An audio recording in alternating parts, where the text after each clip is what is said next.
J'aimerais prendre le temps de partager la parole de Dieu avec vous, avec le sermon intitulé « Mère céleste, le refuge le plus sûr ». Par le passé, lorsque les enfants étaient en danger en jouant, ils se cachaient souvent derrière la jupe de leur mère. À cette époque, de nombreuses femmes portaient des hanboks doublés d'une jupe. Quand les poussins sont en danger en jouant, ils se cachent sous les ailes de la poule. De plus, les bébés kangourous vont directement dans la poche, sur le ventre de leur mère. Les bébés koalas collent aussi, au dos de leur mère comme de la glu. Pourquoi? Frères et sœurs, avez-vous déjà pensé à ces choses? Ils ont tous leur père, mais pourquoi cherchent-ils toujours leur mère? La mère n'est-elle pas un peu plus faible que le père? Malgré cela, quand nous regardons divers animaux, ou la nature créée par Dieu, pourquoi collent-ils tous au dos de leur mère, comme de la glu? La Bible nous dit que la volonté de Dieu se reflète dans toute la nature.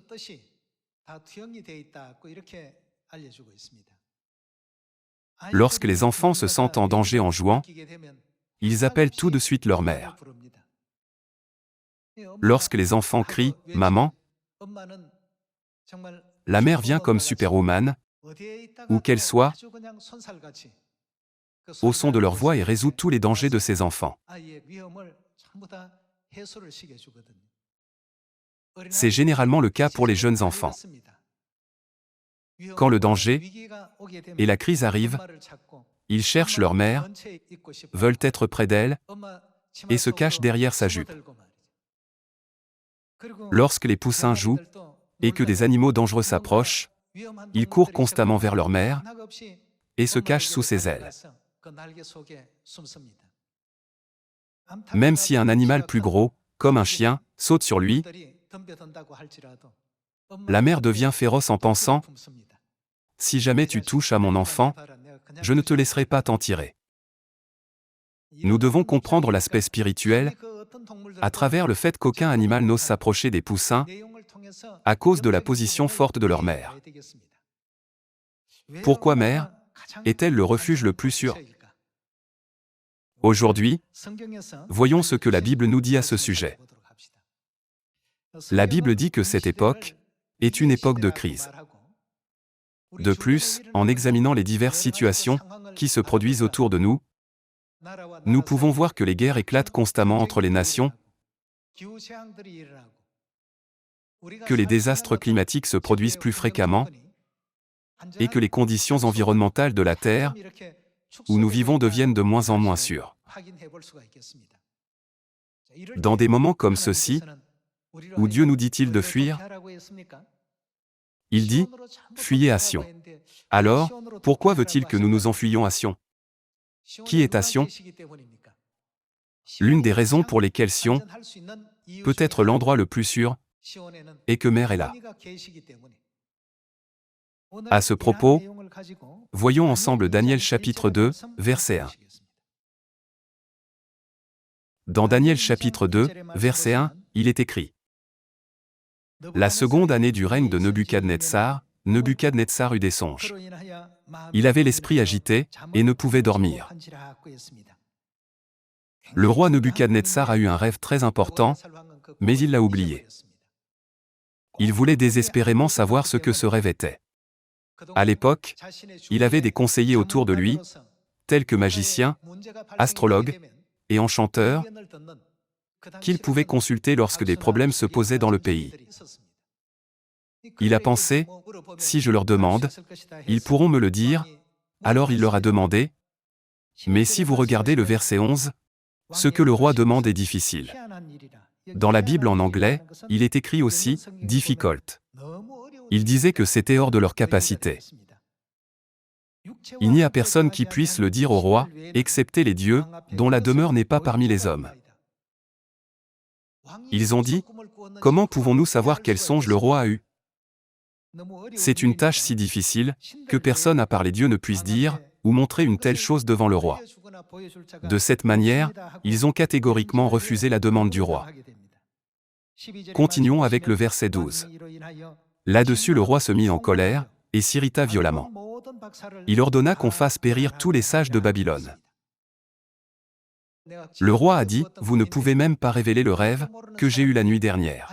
Cependant, ne m'avez-vous pas dit ma fortune, bonne ou mauvaise, en disant que vous connaissiez l'avenir, alors qu'en réalité, vous ne connaissez même pas un rêve. » Par conséquent, le roi est devenu très furieux. L'ordre a été donné de tous les tuer. Verset 13. La sentence fut publiée, les sages allaient être mis à mort, et l'on cherchait Daniel et ses compagnons pour les faire périr. Daniel et ses amis servaient Dieu, alors le roi a ordonné qu'ils soient tous exécutés également. À ce moment-là, Daniel a dit à Arjoc, commandant du roi, « Accorde-moi quelques jours.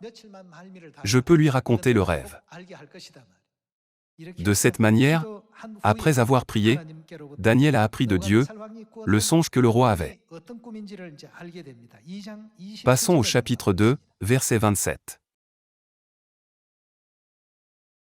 Dans Daniel chapitre 2, verset 27, il est écrit: Daniel répondit en présence du roi, et dit, « Ce que le roi demande est un secret que les sages, les astrologues, les magiciens, et les devins, ne sont pas capables de révéler au roi.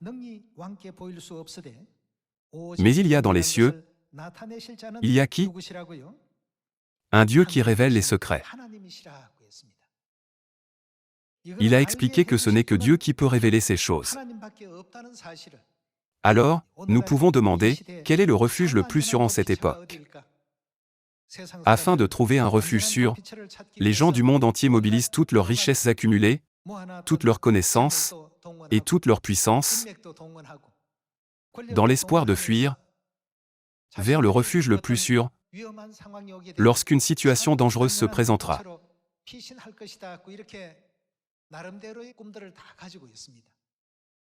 Certains peuvent aller sous la terre et d'autres peuvent aller sur d'autres planètes avec des vaisseaux spatiaux, ou d'autres encore pourraient aller sous la mer. Ils font toutes sortes de recherches et d'expériences, mais que dit Dieu? Dieu dit que partout où ils sont, ils ne peuvent pas échapper au jugement, et tout le monde sera jugé. Cependant, Daniel dit ici, personne ne peut expliquer le secret, mais il y a Dieu dans le ciel, et lui seul peut révéler les secrets. Il a dit, Dieu me le fera sûrement savoir, alors accorde-moi quelques jours, et plus tard, il a expliqué au roi le songe de la statue dans Daniel chapitre 2. Lorsque le roi a entendu tout le contenu de son rêve, il s'est souvenu, « Oh, j'ai eu ce rêve. » Qu'en est-il de l'interprétation? L'interprétation était également exacte. C'est toi qui es la tête d'or. Après toi, il s'élèvera un autre royaume, moindre que le tien, puis un troisième royaume, qui sera d'airain, et qui dominera sur toute la terre. Il y aura un quatrième royaume, fort comme du fer. Il sera divisé en 10 royaumes, comme les 10 orteils. De cette manière, il a dit avec précision au roi ce qui arriverait. Le roi Nebuchadnezzar était l'homme le plus puissant de son temps. Il s'est prosterné devant Daniel, qui n'était qu'un captif. De plus, il a dit qu'il donnerait à Daniel tout ce qu'il voulait. Nous pouvons voir dans la Bible que le roi lui a donné toutes sortes de trésors précieux comme récompense. Qui était le seul, selon Daniel, à pouvoir interpréter tout ce mystère? Il a dit que ce n'est que Dieu. Daniel a-t-il compris le songe de Nebuchadnezzar par lui-même? Il l'a appris de Dieu et a expliqué le rêve avec la sagesse que Dieu lui a donnée, n'est-ce pas? Alors, où est le refuge final le plus sûr pour nous aujourd'hui? Seul Dieu peut nous parler de cet endroit. Le monde ne le sait pas. Ils lisent la même Bible, mais ne comprennent pas ou ne réalisent pas la réponse. Cependant, qui nous enseigne finalement toute cette question? N'avons-nous pas finalement appris le contenu, parce que Dieu nous l'a fait savoir? Voyons Matthieu chapitre 13, verset 10. Les disciples s'approchèrent et lui dirent, Pourquoi leur parles-tu en parabole? Verset 11. Jésus leur répondit, « Parce qu'il vous a été donné de connaître. » Qu'est-ce que nous a été donné de connaître? Les mystères du royaume des cieux. Comme Dieu l'a fait pour Daniel, il nous montre tout. Il a parlé à Daniel du songe du roi Nebuchadnezzar et de son interprétation. Parce qu'il vous a été donné de connaître les mystères du royaume des cieux, et qu'en est-il des autres? Que cela ne leur a pas été donné. Quel est le refuge le plus sûr? Beaucoup de gens font de leur mieux pour trouver la réponse à cette question, mais seulement qui peut nous dire la réponse à cette question? Seul Dieu peut nous dire la réponse. Tout comme Dieu a fait connaître le songe et son interprétation à Daniel, et a résolu la curiosité de Nebuchadnezzar, même en cette époque, Dieu fait savoir à seulement ses enfants où se trouve le refuge le plus sûr. Il a dit, « Je vous l'ai fait connaître, mais pas aux autres. »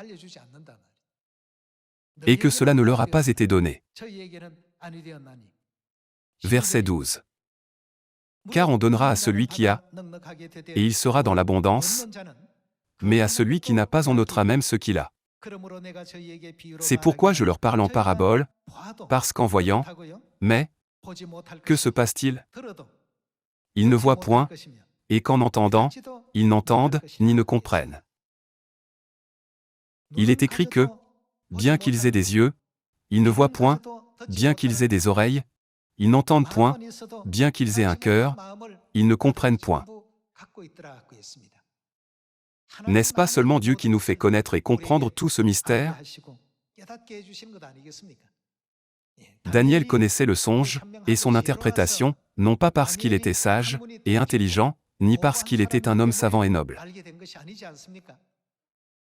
Avant de révéler le songe, Daniel a prié Dieu avec ferveur avec ses amis. Nous ne le savons pas. Père, fais-nous savoir toutes ces choses, s'il te plaît. Nous ne pouvons pas connaître par nos pouvoirs humains. Ainsi, Daniel, Shadrach, Meshach et Abednego se sont réunis et ont prié avec ferveur et sincérité. À la fin, Dieu leur a fait connaître le songe que Nebuchadnezzar avait, et quelle était l'interprétation de ce songe, afin qu'une grande œuvre soit faite, pour exalter la gloire de Dieu dans cette terre de Babylone, une nation païenne qui adorait les idoles. Même la personne qui a un doctorat en théologie, ou un pasteur qui pratique pendant tant d'années, ne comprend pas automatiquement la Bible, n'est-ce pas? Qui doit nous le dire? C'est pourquoi dans Jean chapitre 6, verset 45, Jésus dit, « Personne ne peut venir à moi, s'il n'est enseigné par Dieu. Puisque le chemin pour venir à moi est composé de tous les mystères du ciel, personne ne peut me rencontrer à moins que Dieu ne le lui enseigne. Ainsi quiconque a entendu le Père et a reçu son enseignement vient à moi. » Quand nous regardons ces paroles, nous devons nous demander, où est le refuge le plus sûr en cette époque? Où se trouve l'endroit comme l'arche de Noé? Si nous devions parler en termes de lieu, nous dirions Sion, mais ce lieu lui-même ne peut garantir notre sécurité. Qui est dans Sion qui protège nos âmes et guide nos âmes? N'est-ce pas Dieu le Père et Dieu la Mère? Par conséquent, Dieu a dit, élevez une bannière vers Sion, fuyez, ne vous arrêtez pas. Car je fais venir du septentrion le malheur et un grand désastre. Quand un tel temps de crise vient, qui devons-nous chercher à Sion? Nous devons chercher Mère Céleste. N'est-elle pas la pièce manquante que Dieu a cachée? À travers cela, examinons de plus près les paroles de la vérité, le refuge le plus sûr en cette époque est Mère Céleste. Allons à Zacharie chapitre 14. Dieu nous dit quel genre de désastres frapperont la terre dans un avenir proche. Chapitre 14, verset 12. Voici la plaie dont l'Éternel frappera tous les peuples, qui auront combattu contre Jérusalem, leur chair tombera en pourriture, tandis qu'ils seront sur leurs pieds, leurs yeux tomberont en pourriture dans leurs orbites, et leur langue tombera en pourriture dans leur bouche. En ce jour-là, l'Éternel produira un grand trouble parmi eux, l'un saisira la main de l'autre, et ils lèveront la main les uns sur les autres. Juda combattra aussi dans Jérusalem, et l'on amassera les richesses de toutes les nations d'alentour, l'or, l'argent, et des vêtements en très grand nombre. La plaie frappera de même les chevaux, les mulets, les chameaux, les ânes, et toutes les bêtes qui seront dans ces camps, cette plaie sera semblable à l'autre. Il est écrit, « Voici la plaie qui viendra, leurs yeux tomberont en pourriture dans leurs orbites, et leur langue tombera en pourriture dans leur bouche. » Il a mentionné la plaie, qui frapperait non seulement les humains, mais aussi les animaux. Ouvrons à Sophonie chapitre 1. Voyons Sophonie chapitre 1, verset 2. « Je détruirai tout sur la face de la terre, dit l'Éternel.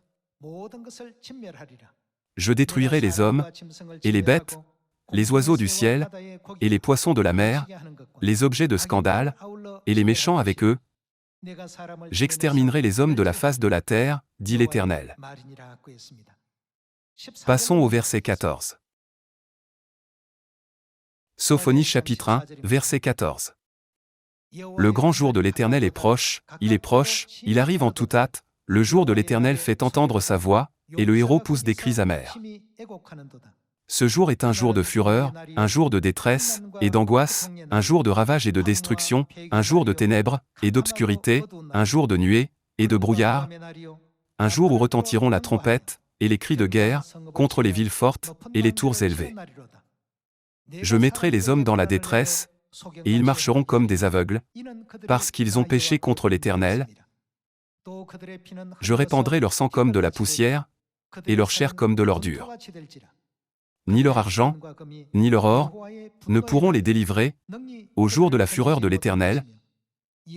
Par le feu de sa jalousie tout le pays, c'est-à-dire le monde entier, sera consumé, car il détruira soudain tous les habitants du pays.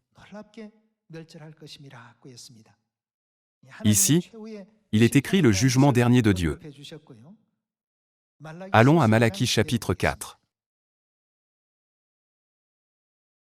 Dans le chapitre 4, verset 1, il est écrit « Car voici, le jour vient, ardent comme une fournaise. Tous les hautains et tous les méchants seront comme du chaume, le jour qui vient les embrasera, dit l'Éternel des armées, il ne leur laissera ni racine, ni rameau.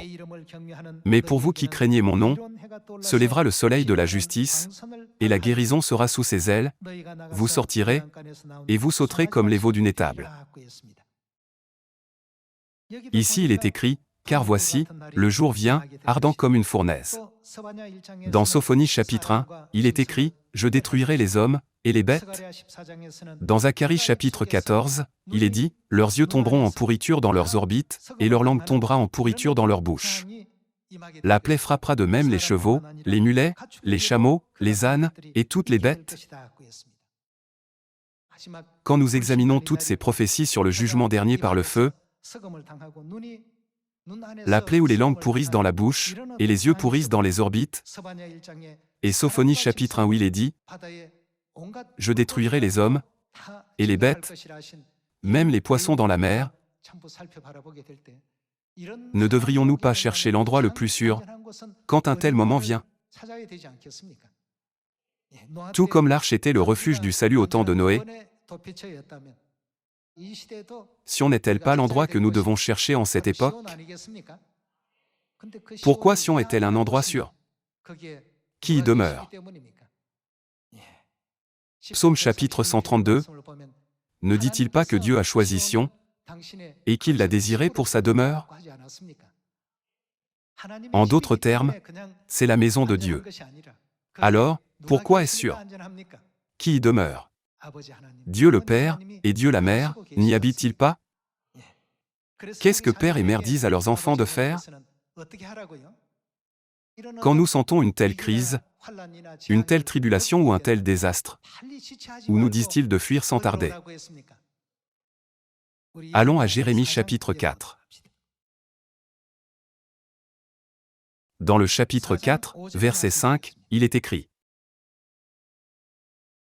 Annoncez en Juda, publiez à Jérusalem, et dites, sonnez de la trompette dans le pays. Criez à pleine voix, et dites, rassemblez-vous, et allons dans les villes fortes. Élevez une bannière vers, où sont les villes fortifiées où nous devons aller? Sion, fuyez, ne vous arrêtez pas, car je fais venir du septentrion le malheur, et un grand désastre. Le lion s'élance de son taillis, le destructeur des nations est en marche. Il est écrit que le destructeur des nations, c'est-à-dire celui qui détruit le monde, est en marche. Lorsqu'une telle situation se présente, où Dieu nous dit-il d'aller immédiatement sans tarder? Il nous dit de fuir à Sion sans tarder. Alors, si nous connaissons l'endroit sûr, devons-nous nous y rendre seuls? Il serait préférable de le dire à nos parents, à nos enfants et à nos amis, afin que nous puissions tous les conduire au chemin du salut, n'est-ce pas? Cet endroit est Sion, et Sion est l'endroit où Dieu demeure.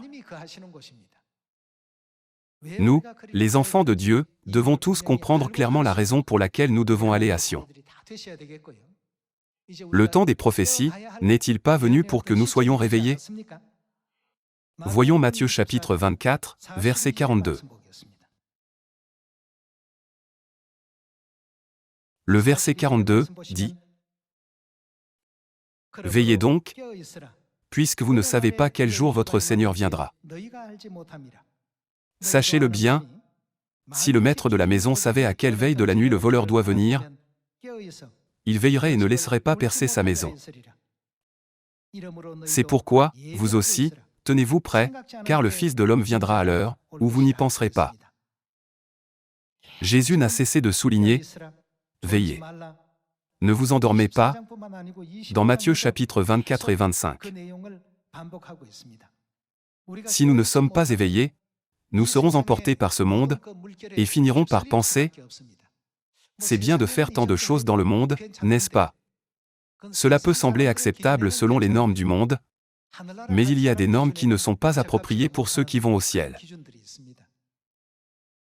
Par conséquent, où devons-nous fixer nos normes en gardant nos sens? Nous devons les aligner avec le royaume de Dieu. Nous ne devons pas vivre notre vie selon les normes du monde, mais nous efforcer de nous aligner sur les normes de ceux qui vivent dans le royaume de Dieu, le royaume céleste. Chapitre 24, verset 45. Quel est donc le serviteur fidèle et prudent que son maître a établi sur ses gens pour leur donner la nourriture au temps convenable? Heureux ce serviteur que son maître, à son arrivée, trouvera faisant ainsi. Je vous le dis en vérité, il l'établira sur tous ses biens. Mais, si c'est un méchant serviteur, qui dit en lui-même, mon maître tarde à venir, s'il se met à battre ses compagnons, s'il mange et boit avec les ivrognes, cela veut dire qu'il n'a pas fait son travail.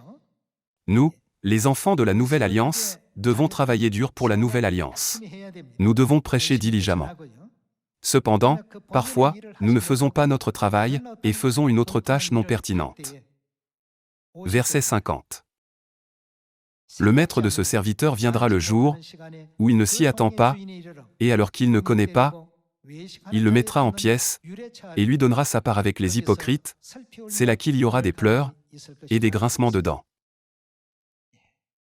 Puisque ces choses peuvent arriver, qu'est-ce que Père Céleste et Mère Céleste nous disent de faire?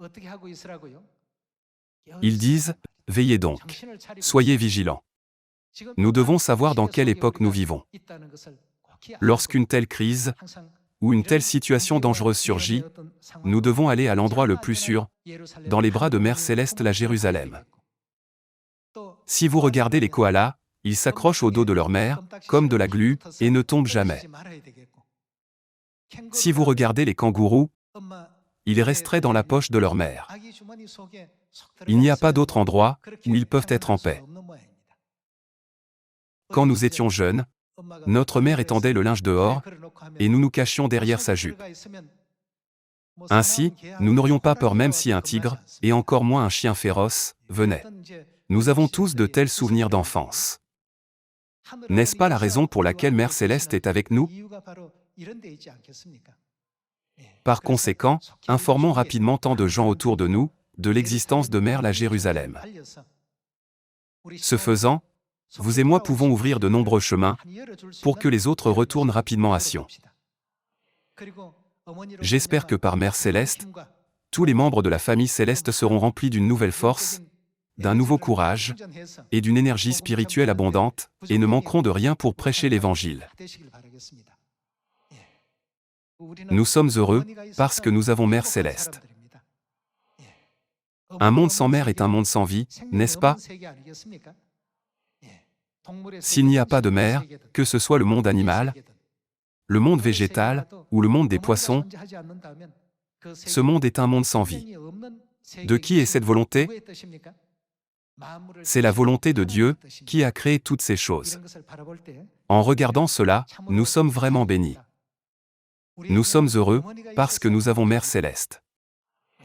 Dans n'importe quelle crise ou dans n'importe quelle situation difficile, nous devons toujours prier beaucoup Père Céleste et Mère Céleste.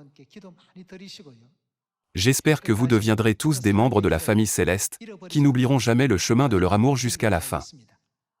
Je conclus ainsi le sermon d'aujourd'hui. Merci beaucoup.